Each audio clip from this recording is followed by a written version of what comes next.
اس باری میں party discipline کے اوپر سختی سے کہنا چاہتا ہوں کہ اب تک تو جو ہمارے تحریک انصاف اگر ایک کو ٹکٹ نہیں ملتا تو وہ انڈیپینڈنٹ کھڑا ہو جاتا ہے۔ اس باری ہم نے یہ نہیں کرنا۔ وہ پارٹی ڈسپلن توڑے گا فوری طور پہ ہم اس کو پارٹی سے نکال دیں گے۔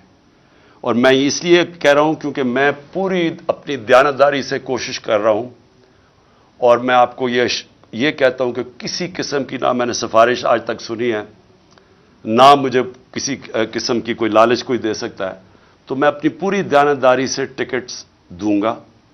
اور میں پھر سے کہتا ہوں کہ اگر کوئی کسی نے پھر کھڑا ہو گیا تو ہم اس کو اس باری پارٹی سے نکال دیں گے۔ اگلے ہفتے میں اپنا پہلا جلسہ کر رہا ہوں اور میں آغاز کر رہا ہوں اپنی الیکشن کیمپین کا۔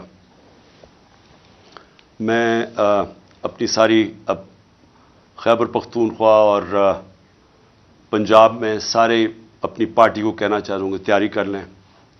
میں انشاءاللہ اگلے ہفتے 10 دن، زیادہ سے زیادہ 2 ہفتے تک ٹکٹ سارے بانٹ دوں گا۔ میں آپ خود ٹکٹس کا میں آپ کو یہ بتا دوں کہ اس باری میں خود ٹکٹس دے رہا ہوں۔ ٹکٹس میں اس لیے خود دے رہا ہوں کہ مجھے آخری دفعہ پتہ چلا پچھلی باری کہ ہمارے ٹکٹس کے بکے ہیں، ہمارے غلط کینڈیڈیٹس کو پیسے لے کے بنایا گیا، تو اس لیے میں اب کسی پہ نہیں چھوڑ رہا، سارے میں خود تفتیش کر رہا ہوں۔ میں خود بیٹھ کے ٹکٹس دوں گا، خود میں انٹرویو کر رہا ہوں لوگوں کو، اور آہستہ آہستہ بلاؤں گا لوگوں کو انٹرویوز کے لیے۔ لیکن اگلے ہفتے 2 ہفتے تک انشاءاللہ میں ٹکٹس تقریباً سارے دے چکا ہوں گا۔ جن لوگوں کو ٹکٹس نہیں ملیں گے، میں آپ کو یہ کہنا چاہتا ہوں کہ اس کے بعد پنجاب میں ہم نے سیدھا بلدیاتی الیکشن کروا دینا، تو انشاءاللہ ہم ان کو وہاں اکوموڈیٹ کر لیں گے۔ اور دوسری چیز کہ اس باری میں پارٹی ڈسپلن کے اوپر سختی سے کہنا چاہتا ہوں کہ اب تک تو جو ہمارے تحریک انصاف اگر ایک کو ٹکٹ نہیں ملتا تو وہ انڈیپینڈنٹ کھڑا ہو جاتا ہے۔ اس باری ہم نے یہ نہیں کرنا۔ وہ پارٹی ڈسپلن توڑے گا فوری طور پہ ہم اس کو پارٹی سے نکال دیں گے۔ اور میں اس لیے کہہ رہا ہوں کیونکہ میں پوری اپنی دیانتداری سے کوشش کر رہا ہوں، اور میں آپ کو یہ کہتا ہوں کہ کسی قسم کی نہ میں نے سفارش آج تک سنی ہے، نہ مجھے کسی قسم کی کوئی لالچ کوئی دے سکتا ہے، تو میں اپنی پوری دیانتداری سے ٹکٹس دوں گا۔ اور میں پھر سے کہتا ہوں کہ اگر کوئی کسی نے پھر کھڑا ہو گیا تو ہم اس کو اس باری پارٹی سے نکال دیں گے۔ تو میرے لیے، میں اپنی اگر ذات کے لیے پالیٹکس کر رہا ہوتا تو میں بھی کہاں جی اس کو میں نہیں چھوڑوں گا، تو اس سے میں بدلہ لوں گا، تو فلانے سے لوں گا۔ یہ میری ذات کی بات نہیں ہے، یہ ملک کی بات ہے، اور ملک آج ادھر کھڑا ہے۔ پاکستان کی تاریخ میں اتنا برا وقت پاکستانیوں پہ نہیں آیا۔ اس وقت جو اندازہ UNDP اندازہ لگا رہی ہے کہ 1 کروڑ لوگ غربت کی لکیر سے نیچے چلے جائیں گے۔ ایک اندازے کے مطابق 50 لاکھ لوگ وہ بھوکے رہ جائیں گے، جو آج کل حالات ہے۔ تو ہم سب کی ذمہ داری ہے کہ اپنے ملک کے لوگوں کی جو اس وقت مشکل حالات میں ہیں، جو مہنگائی میں وہ حالات ہیں جو کبھی پاکستان میں نہیں تھے، ہمیں ان کو سامنے رکھنا ہے، اپنی ذات کے اوپر نہیں آنا۔ ان کے لیے ہمیں ملک کو اکٹھا کرنا ہے۔ ہم نے آگے اس ملک کو پیر پہ کھڑا کرنا ہے، تو شروع ادھر سے ہوگا جدھر ایک سارے ادارے مل کے اب فیصلہ کریں۔ عدلیہ، ہماری عدلیہ کا بہت بڑا رول ہے۔ جوڈیشل ریفارمز چاہیے، ہم اپنی عدلیہ کے اندر ریفارمز کریں تاکہ انویسٹر آئے۔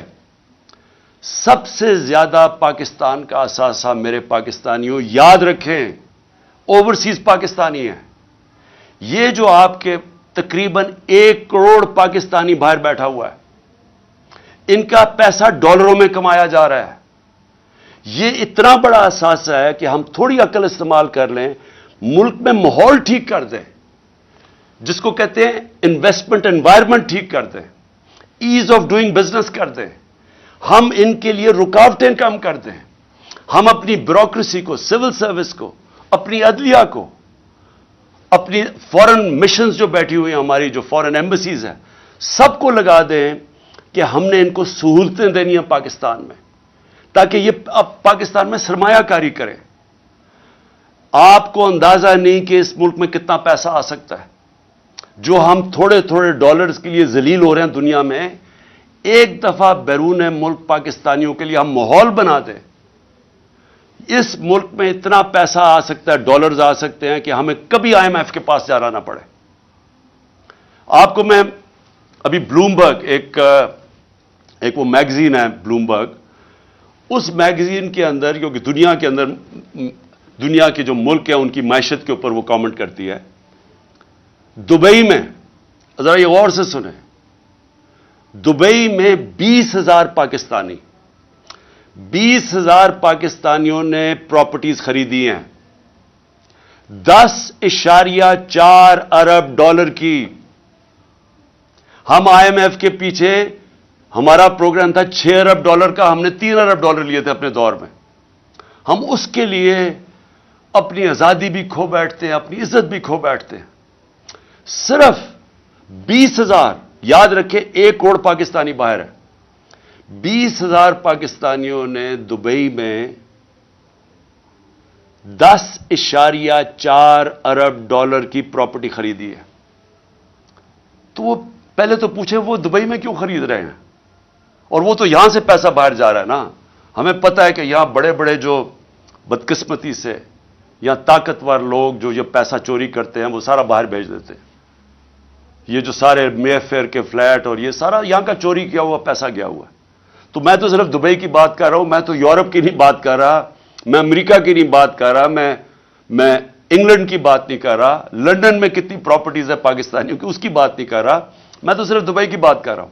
سوچیں پاکستانیوں کا یہ تو ملک سے باہر پیسہ جا رہا ہے.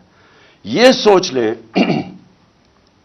کہ ان 1 کروڑ پاکستانیوں میں سے اگر 5 لاکھ پاکستانی فیصلہ کریں پاکستان میں سرمایہ کاری کرنے کا، میں آپ کو یقین دلاتا ہوں کہ پاکستان کے ڈالر کا مسئلہ حل ہو جائے گا.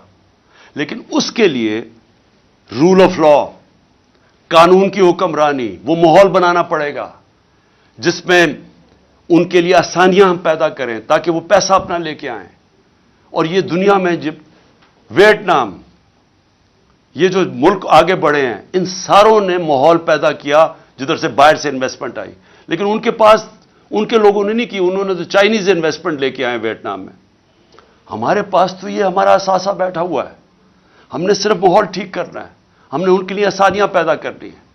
ہم نے اس ملک کے اندر انصاف قائم کرنا ہے، اور انصاف کا مطلب قانون کے سامنے سب ایک برابر. جب تک یہ نہیں ہوگا یہ ملک آگے نہیں بڑھ سکتا. میں آپ کو بار بار نبی صلی اللہ علیہ وسلم کی جو حدیث ہے کہ تمہارے سے پہلے بڑی قومیں تباہ ہوئی، جب طاقتور چوری کرے اسے نہ پکڑو اور کمزور کو جیلوں میں ڈالو، وہ قوم تباہ ہو جاتی ہے. یہ ہماری تباہی کا سب سے بڑا مسئلہ آج یہ ہے کہ طاقتور چوری کر کے کہتا ہے این آر او دے دو، نہیں تو ہم تمہاری گورنمنٹ نہیں چلے دیں گے، اور ہم صرف چھوٹے چوروں کو جیل میں ڈالتے ہیں، ملک تباہ ہو جاتا ہے. تو سب جو ان ساری چیزوں کو ایک اگر پوائنٹ سب سے زیادہ وہ ہے قانون کی حکمرانی، رول آف لا. تو آخر